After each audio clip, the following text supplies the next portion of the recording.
ఇది ఓ చిన్న ఊరి కథ. అక్కడి రైతన్న గోపన్న కథ. పేద్రాజుల కుటుంబం తాత ముత్తాతల నుంచి సాగుతున్న పొలాలు. కాని కాలం మారింది. సాగు మారిపోయింది. కాని గోపన్న ఆశ మాత్రం మారలేదు. గోపన్నకి 2 పిల్లలు. భార్య లక్ష్మీ రోజూ కూరగాయలు అమ్మి కుటుంబాన్ని ఆదుకుంటుంది.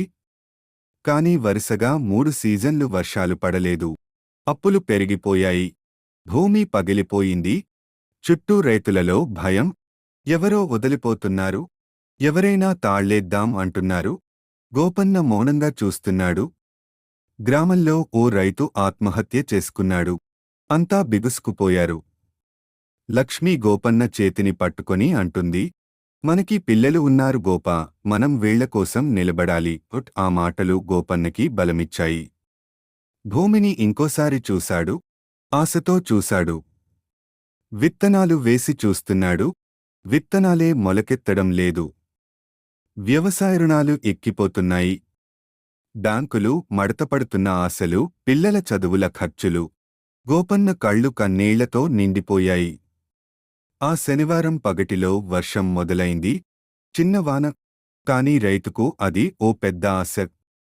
గోపన్న పొలాల్లో మళ్లీ విత్తనాలు వేశాడు. ఈసారి మొలక వచ్చింది.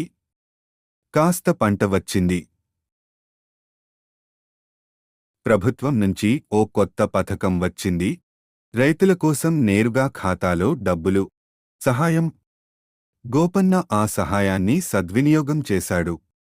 గోపన్న తల్లి ముఖంలో చిరునవ్వు.